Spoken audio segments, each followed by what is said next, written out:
ഒരുപാട് ആരോഗ്യ ഗുണങ്ങളുള്ള നല്ല ഹെൽത്തി ആയിട്ടുള്ള ഒരു ജ്യൂസാണ് ഇന്നത്തെ നമ്മുടെ റെസിപ്പി. ഇത് കുട്ടികൾക്ക് മുതിർന്നവർക്കൊക്കെ കഴിക്കുന്ന വളരെ നല്ലതായിരിക്കും. അപ്പോൾ നമുക്കിത് എങ്ങനെയാണ് ചെയ്തെടുക്കുന്നത് നോക്കാം. ഇതിനായിട്ട് ആദ്യം വേണ്ടുന്നത് റാഗിപ്പൊടിയാണ്. ഞാനിപ്പോൾ ഒരു 3 ടേബിൾ സ്പൂൺ റാഗിപ്പൊടി എടുത്തിട്ടുണ്ട്. അതിലേക്ക് നമുക്കൊരു 1/4 കപ്പ് വെള്ളം ഒഴിച്ച് ഇതൊട്ടും തന്നെ കട്ടകളില്ലാതെ നന്നായിട്ടൊന്ന് കലക്കിയെടുക്കണം. അതുപോലെ തന്നെ നിങ്ങൾക്ക് വീഡിയോ ഇഷ്ടപ്പെടുകയാണെങ്കിൽ ഇതുപോലുള്ള റെസിപ്പികൾക്ക് ഈ ചാനൽ സബ്സ്ക്രൈബ് ചെയ്യാനും നിങ്ങളുടെ അഭിപ്രായം വീഡിയോയുടെ താഴെ കമൻറ്റായിട്ട് അറിയിക്കാനും മറക്കല്ലേ. ഇപ്പം നമ്മളിതിവിടെ ഇതുപോലെ ഒന്ന് കലക്കി എടുത്തിട്ടുണ്ട്. ഇനി ഒരു പാനിൽ 1 കപ്പ് വെള്ളം ഒഴിച്ചു കൊടുക്കുക. നമ്മൾ ഏതെങ്കിലും ഒരു കപ്പോ അല്ലെങ്കിൽ ഒരു ഗ്ലാസ്സോ അളവിനായിട്ട് എടുത്താൽ മതി. ഇനി ഇതിലേക്ക് നമ്മളിവിടെ കലക്കി വെച്ചിരിക്കുന്ന ഈ ഒരു റാഗിയുടെ മിക്സ് കൂടി ഒഴിച്ചു കൊടുക്കുക.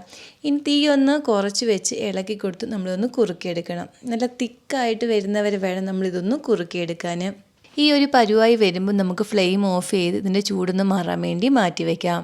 ഇനി നമുക്ക് വേണ്ടുന്ന പഴമാണ്. ഞാനിപ്പോൾ ഒരു 4 ചെറിയ പഴം ഇതുപോലെ ചെറുതായിട്ട് അരിഞ്ഞെടുത്തിട്ടുണ്ട്. അത് നമുക്കൊരു മിക്സി ജാറിലേക്ക് ഇട്ട് കൊടുക്കുക. ഇതിൻ്റെ കൂടെ തന്നെ ഒരു 5 ഈന്തപ്പഴം അതിൻ്റെ കുരു കളഞ്ഞ ശേഷം അല്പം വെള്ളത്തിൽ കുതിർക്കാൻ വെച്ചിട്ടുണ്ടായിരുന്നു. അതുകൂടി നമുക്കിതിലേക്ക് ഒഴിച്ചു കൊടുക്കാം. ഇതിൻ്റെ കൂടെ ഒരു 10 അണ്ടിപ്പരിപ്പും ഒരു 10 ബദാമും അതും കുതിർത്ത് തൊലി കളഞ്ഞെടുത്തിട്ടുള്ളതാണ്. ഇനി ഒരു 10 ഉണക്കമുന്തിരി ഇട്ട് കൊടുക്കാം. ഇനി നമ്മളിവിടെ തണുക്കാൻ വേണ്ടി മാറ്റി വെച്ചിരുന്ന ആ ഒരു റാഗിയുടെ മിക്സ് കൂടി ഇതിലേക്ക് ഒഴിച്ചു കൊടുക്കണം. ഇനി വേണ്ടുന്നത് പാലാണ്. ഞാനിപ്പോൾ ഒരു 2 കപ്പ് പാല് തിളപ്പിച്ച് ഫ്രിഡ്ജിൽ വെച്ച് തണുപ്പിച്ചിട്ടൊക്കെ എടുത്തിട്ടുള്ള പാലാണ്. അത് നമുക്കിതിലേക്ക് ഒഴിച്ചു കൊടുത്ത് ഒന്ന് അടിച്ചെടുക്കാം.